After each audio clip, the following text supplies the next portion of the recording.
What's up, everybody?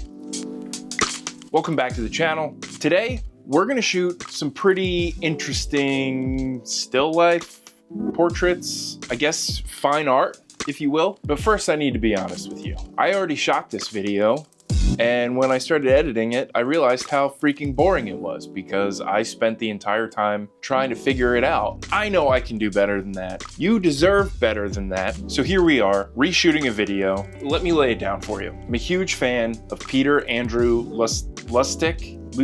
Sorry I'm butchering your name, Peter Andrew. If you ever see this, I'm sorry for ruining your name. But I'm a big fan of his work. And if you haven't seen it, hit up his Instagram. Right here, really interesting stuff. Big admirer of his work, and I'd like to try new things. You know, I don't have one specific niche. I like to try all the things and see where it takes me. So we're going to replicate Peter Andrew's work. He shoots on a $100,000+ camera, and I'm shooting on a $1,500 Canon R7. However, Canon R7 has a 32.5 megapixel sensor. We can get some pretty decent results. I need to clean all that up first. Let's get this place situated and see what happens. Come on.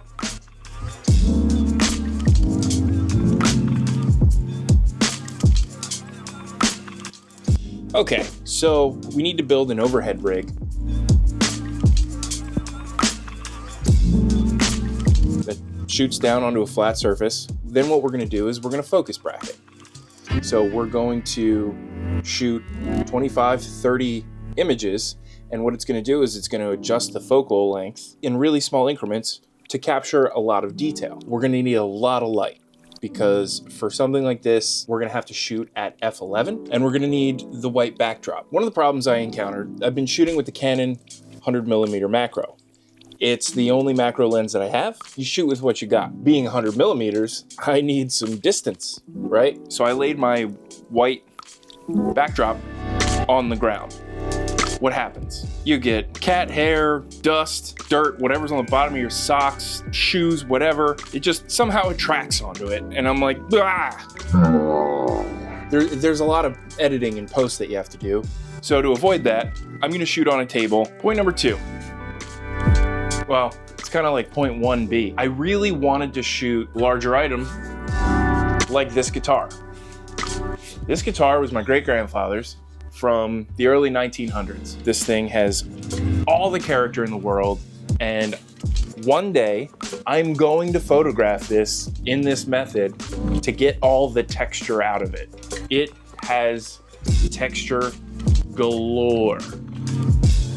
Part of the reason why I was shooting everything on the floor. So for today's purposes, we're gonna shoot everything standing up, and it's only gonna be the smaller stuff that I have. Now that the work area is cleaned, we can start setting up to shoot. But yeah, let's move her on into position. We'll get the rig set up.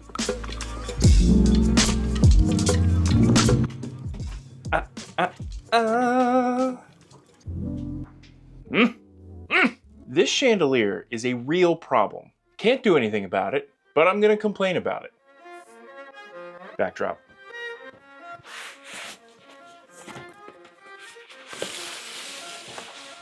I junked this backdrop up pretty good.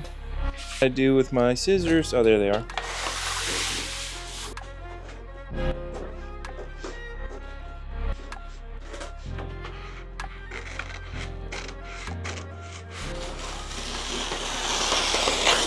Oh no! No! Son of a gun. This is kind of like wrapping a giant present, which, by the way, hidden skill, I'm really good at. Wow, I cut a lot off. I will take it to my niece and nephew's house so they have all this paper to draw on.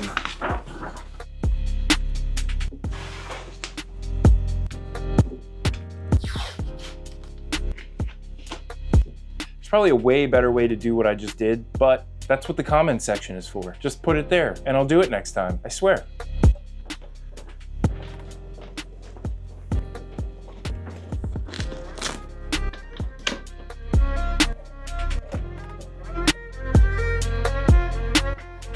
Literally everything gets picked up on this thing. Doesn't matter if it's on the floor or if it's up top. Just realized something. do I want to have a soft box? Because maybe it's too soft. And I was like, wait, it's double diffused. Cool.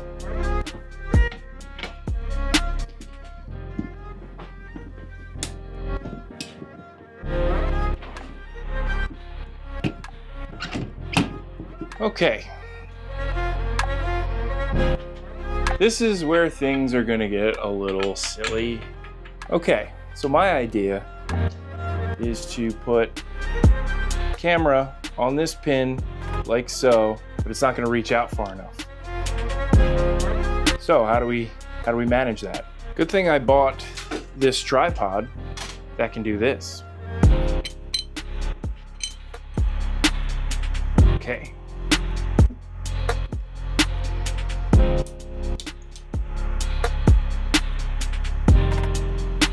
See where it says stop? I don't think we're stopping. So what I'm gonna do is I'm gonna drop one solo leg down and keep two up here. You see this hole right here? I wonder if that's 3/8. We're gonna find out.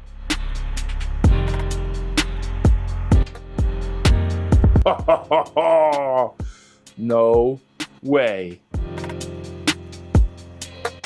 We just found a tripod hack. This is a little sketchy. Okay.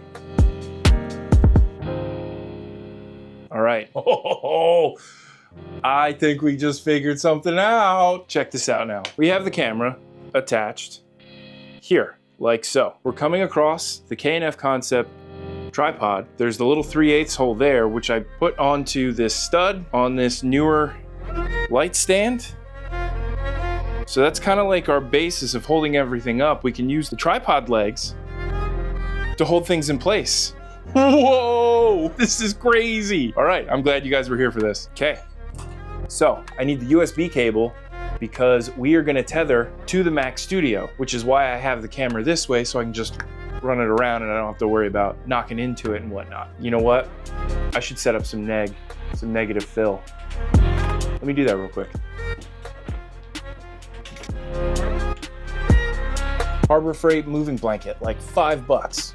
Works so good for negative fill. Hey kids, I think I have everything set up the way I need it to. I know it looks chaotic because it really is, but what are you gonna do? So what's gonna happen is I'm gonna go over here, I'm gonna hit capture, and it's gonna fire off 30 photos.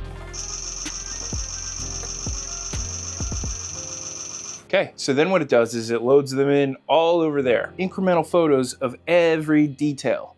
And then what you do is you bring it into Photoshop, you align them, then you stack them, flatten the image, you take it on over to Lightroom, do your edits if you want to do edits. I'm gonna have to do edits because I can't keep this white backdrop clean.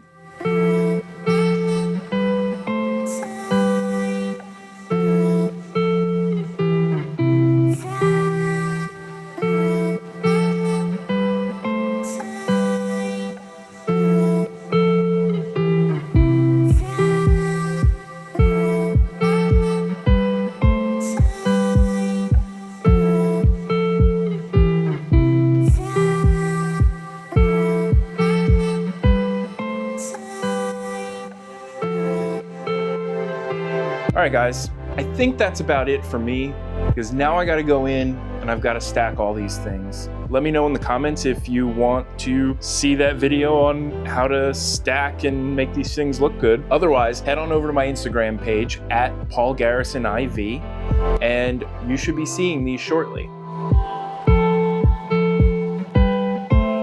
But yeah, that's all I got for today. Thank you for watching. If you stayed this long, awesome. If you're not, hit that subscribe button. And I'll see you next time. Peace. Yeah, Yahoo. Okay, cool. Maybe that would be more interesting, wouldn't it? Every time.